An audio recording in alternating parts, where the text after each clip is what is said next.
প্রিয় নবম শ্রেণীর শিক্ষার্থীরা, আজকে আমরা বিস্তার পরিমাপের অনুশীলনের 6 নম্বর অঙ্কটা নিয়ে চলে এসেছি। অনুশীলনের 6 বিস্তার পরিমাপের 6।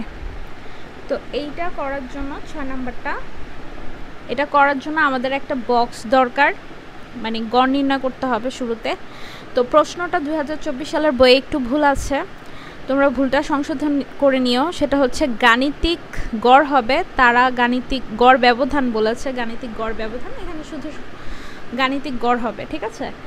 এখন এইটা করার জন্য আমাদের একটা বক্স দরকার, বা গাণিতিক গড় বের করার জন্য একটা বক্স দরকার।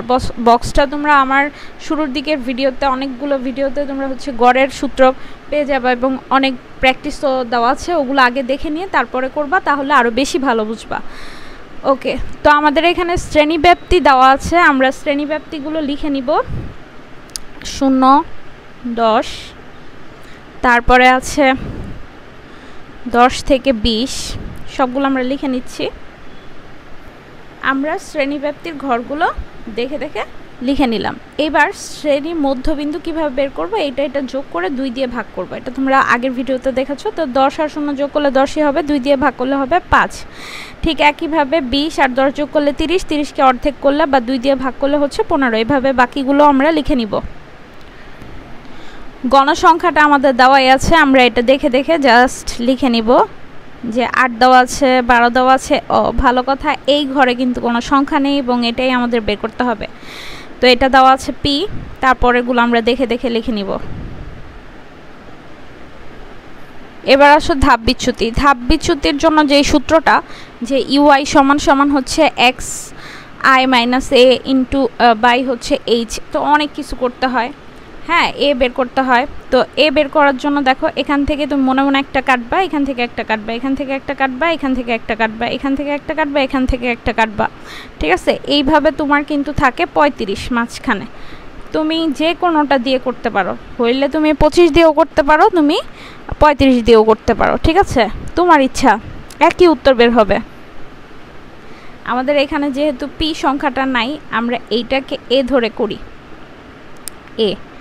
এখন সূত্র হচ্ছে কি, দেখো, xi থেকে এ বাদ দিতে হবে। হ্যাঁ, xi হচ্ছে তোমার এইটা, এই ঘর থেকে এ বাদ দিয়ে তারপরে আবার ব্যবধান দিয়ে ভাগ করতে হবে। তো আমাদের এত কষ্ট করার দরকার নাই, তুমি যেটাকে এ ধরতেছো এ, সেখানে তুমি একটা 0 বসাবা, ঠিক আছে। 0 বসাবা, তার উপরের ঘরে -1 দিবা, তার উপরের ঘরে -2 দিবা। যদি আরও সংখ্যা থাকে তাহলে -3। আর এখান থেকে তুমি বসাচ্ছ 1, 2, 3, 4। এইবার এটা আর এটা গুণ করে দিব। 8 দুগুণে কত? 16, কিন্তু মাইনাস আছে তাই -16। ঠিক একইভাবে এটা গুণ করব, 12 একে -12, আর 0 সাথে পৃথিবী গুণ করলে 0, ঠিক আছে। এখন আমরা এই ঘরটা যোগ করে নিব। তো যখনই তোমার যোগ করা লাগবে বা সমষ্টি বের করা লাগবে, তখন তুমি একটা সামেশন অফ চিহ্ন দিয়ে নিবা। কার এখানে FI UI লিখেছি, এখানে একটা সামেশন চিহ্ন দিয়ে লিখে নিবা। আমাদের জায়গা কম, তাই আমরা শুধু অ্যান্সারটা লিখছি সামেশন দিয়ে। 82 হবে যোগ করলে, ঠিক আছে। এবার আমরা পরবর্তী ধাপে চলে যাব। এবার গড় নির্ণয়ের যে সূত্রটা আছে, গাণিতিক গড় বা সংক্ষিপ্ত পদ্ধতিতে গড়, সেটা লিখে নিব আমরা, যে গড় সমান তোমরা সংক্ষিপ্ত পদ্ধতিতে গড় লিখে নিও। গড় সমান হচ্ছে যে a plus summation of FI UI n into h। এখন দেখো, এই সূত্রতে আমার কি লাগতেছে, আমার লাগবে a, কে আমার a, তারপর আমার লাগতেছে FI UI, এটা তো আমি এই যে এখান থেকে বের করেছি, হ্যাঁ, 82। আর n হচ্ছে আমার গণসংখ্যার যোগফল। তো আমার এখানে গণসংখ্যার যোগফলটা হবে, 80টা সংখ্যা দেওয়া ছিল আর একটা সংখ্যা দেওয়া নাই, তো ওই সংখ্যাটা p ছিল, ওটাকে তুমি প্লাস p হিসেবে ধরে নিবা। হ্যাঁ, প্লাস p। তো আমরা এখন এখানে আর ব্যবধান হচ্ছে কেমন, শ্রেণীর যে ব্যবধানটা ছিল, যেমন ধরো এই যে 60 থেকে 70-এর ব্যবধান কত ছিল 10, 50 থেকে 60-এর ব্যবধান কত ছিল 10, এটাকে বলে ব্যবধান। তো এইচ মানে হচ্ছে ব্যবধান, এখানে ব্যবধান লিখব। আর এ মানে কি, এ মানে হচ্ছে ওই যে আমাদের এ তো আমরা আগেই লিখেছি যে এ হচ্ছে 25, এই যে আমরা কিন্তু আগেই অ্যারো চিহ্ন দিয়ে এ সমান সমান 25 লিখেছি, ওইটাই লিখে দিব এখানে যে এ সমান সমান আমাদের 25। পরে আমাদের লাগতেছে এন, এন সমান সমান হচ্ছে তোমার এই যে 80 যোগ পি, 80 যোগ পি।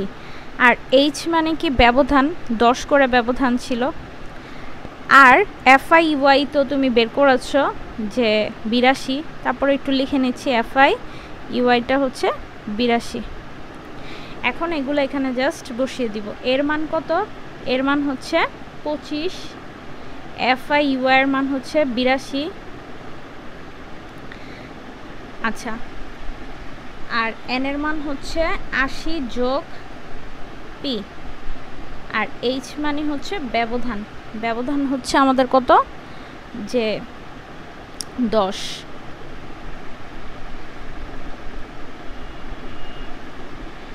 আমি তোমাদের একটু বলি, যেটা উপরে বললে ভালো হতো, সেটা হচ্ছে এই যে যেগুলো মাইনাস আছে, হ্যাঁ, এগুলো তুমি ক্যালকুলেটর মাইনাসই চিহ্ন দিবা, আর শূন্য তুমি দিতে পারো, না দিলেও হবে, শূন্য তো শূন্যই। আর এগুলোতে আবার প্লাস চিহ্ন দিয়ে ক্যালকুলেটরে তুললেই 82 বের হবে। অনেক সময় এই ক্ষেত্রে হচ্ছে অনেক সময় কিন্তু মাইনাসও বের হয়। হ্যাঁ, এখন 25-এর 25 লিখব। যোগের কাজ কিন্তু সব সময় পরে করতে হয়, আগে গুণের কাজটা করতে হয়। এটা আর এটা গুণ করে নিব, তাহলে 820 হবে।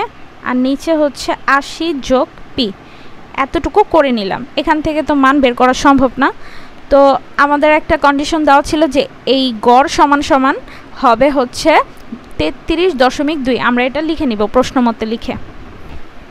আমরা এখানে লিখে নিয়েছি প্রশ্নমতে। প্রশ্নমতে ছিল আমাদের যে গড় সমান সমান, সেটা ছিল 33.2। এখন সূত্রটা যেটা আমরা মান পেলাম সেটা লিখছি যে 25 যোগ 820 বাই 18 প্লাস পি সমান সমান হচ্ছে 33.2। এখন তোমার 820 এখানে আছে, থাকুক। আর হচ্ছে এই 80 যোগ পি, এটা তুমি একটা ব্রেকেট দিয়ে দাও। আর এই যে 25 দেখো প্লাস আকারে আছে, কিছু নাই মানে প্লাস, ওই সাইডে আমি যদি পাঠাই দিই তাহলে এটা কি হয়ে যাবে, মাইনাস হয়ে যাবে। তাহলে -25। এখন 820 80 প্লাস পি এর পি, আর 33.2 থেকে তুমি যদি 25 বিয়োগ করো তাহলে তোমার অ্যান্সার আসবে 8.2। আচ্ছা, এবার এই যে দেখো নিচেরটা, এটা কিন্তু এটার সাথে ভাগ আকারে আছে, তাহলে এটা যদি আমি ওই সাইডে দিই তাহলে গুণ আকারে যাবে। তো গুণ আকারে গেলে 820 সমান সমান 8.2 গুণ এই তোমার এটা। হ্যাঁ, ব্রেকেটটা আমি চাইলে দিতেও পারো, না দিলে বেশি। আচ্ছা, লিখলাম।